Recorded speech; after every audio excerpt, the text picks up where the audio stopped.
Hey everyone, welcome to Faithfully Home. First off, I'd like to apologize for the delayed upload.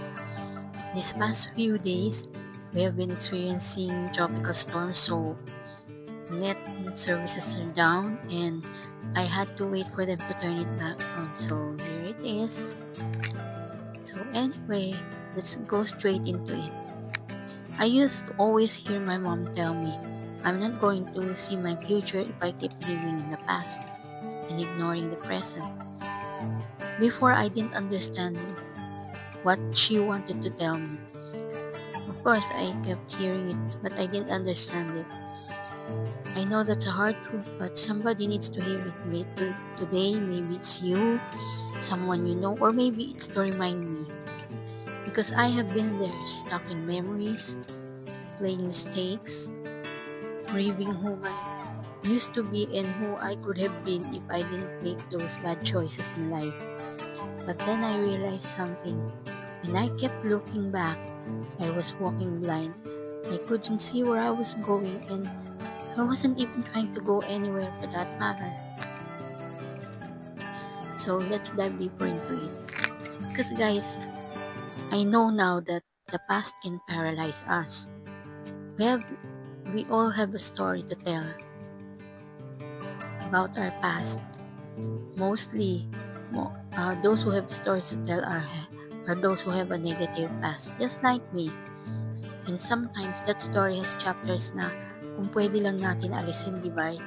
Kumbaga pupunitin lang natin yung page, parang libro lang para wala na. Makalimutan na ng lahat yung shame, regrets, and trauma. Kasi naisip natin, kung i-replay natin palagi yung mga nangyaring mali, yung mga maling ginawa sa atin ng mga taong nakasakit sa atin, or yung ginawa natin sa mga taong nasaktan natin along the way, mababago na, okay na, pero hindi pala. Because before we know it, our past isn't just a memory. Parang yun na yung nagiging present natin. Yun na yung whole mindset natin na doon na lang tayo nabubuhay sa past. So what happens is we never get to appreciate how far we've come, the people that we have in our lives at present. Kasi nga, palagi tayong nandun sa nakaraan eh. The problem is, how can we heal from something that we keep romanticizing or running from? Kasi hindi na natin mababago whatever happened in the past. Here's the thing. Even if may time travel tayo, even if possible siya, which science hypothetically entertains through wormholes rather, closed timeline curves, etc., the chaos theory, and meron pa silang sinasabing butterfly effect, na ang ibig lang sabihin sa atin is, kahit pinakasimple at pinakakaliit na bagay or situation na baguhin natin, it could snowball into wild unintended consequences. Kumbaga, our intentions might be clean or good, but then changing the past is not like erasing something in a piece of paper tapos okay na, mababago na. Hindi siya ganun. For example, kunwari bumalik tayo in time sa 1982 and we stepped on one ant. Isa lang yun ha.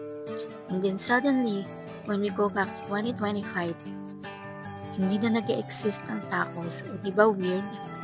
But it just goes to say that the universe is an interconnected web. So one small change, just one small change, spirals into countless other changes. It's like we're making another line for time.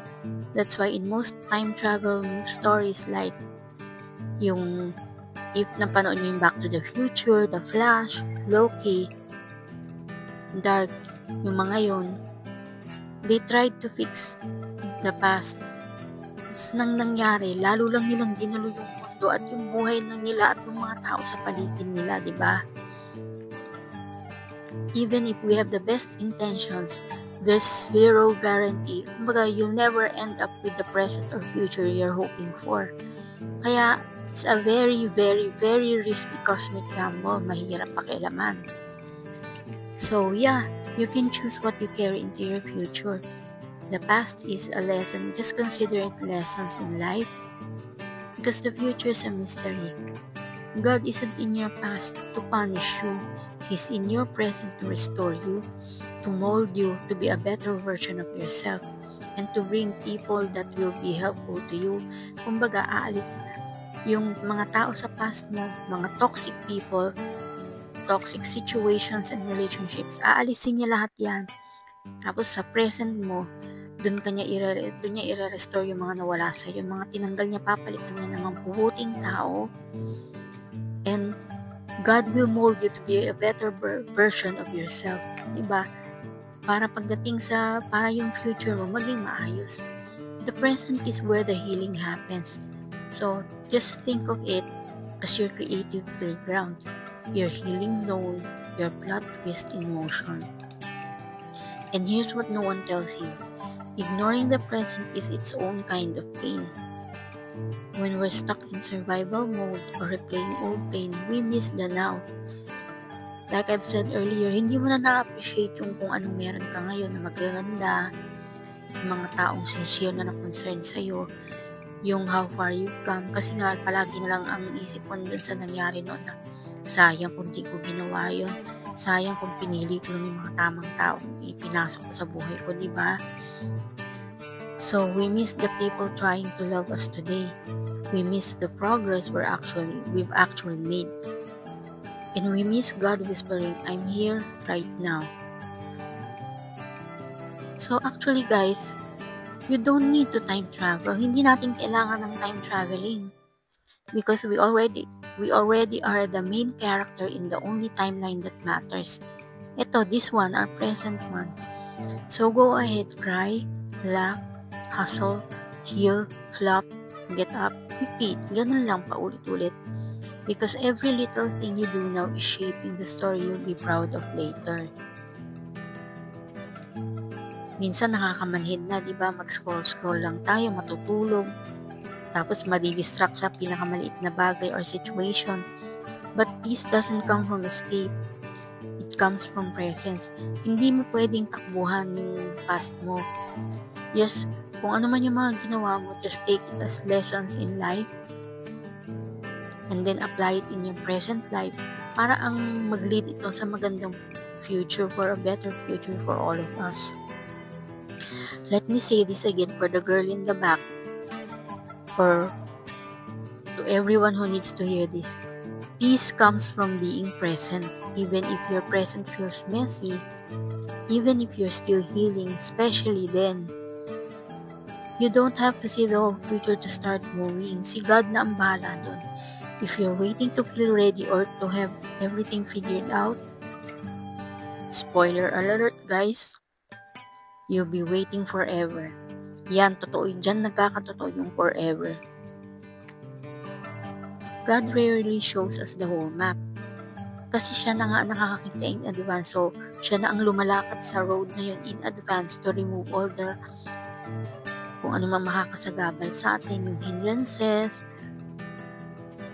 So, He gives us just enough light for the next step. Kumbaga, bibigyan niya lang tayo ng sulyap. O, diba, Tagalog na Tagalog. Papasulyap lang niya sa atin yung, ito yung pwedeng maging future mo. Just trust my plan. All we have to do is hold hands with God. Trust His plans for us. Kasi hindi naman niya tayo ipapahamak eh. But we miss it if we're turned around staring at what's behind us. Kumbaga, lingon ng lingon, paano tayo makaka-move forward? Always remember guys, we're not meant to live in rewind. Our future is forward, so we have to move and look forward. And the only way to see it clearly is to start walking in faith with God today, sa present life natin. So let's get real together. I want to ask you this, mga besties. Ano pa ba yung pinanghahawakan niyo sa past na hindi niyo maiwan-iwanan? So, what part of your present are you avoiding? What would your future look like if you finally let go? You don't need to do it perfectly. Hindi naman kailangan ganun. Wala naman nagre-require na do it perfectly. You just need to do it faithfully, even with shaky hands, even with doubts. God honors your small steps more than your big plans. And if no one's told you today, your future still matters. You're not late, you're not broken, you're just getting started. If this hit home, share it with someone who's been stuck too. Leave a comment and tell me I'm choosing the present today. If you want to share snippets of your journey, just comment down below.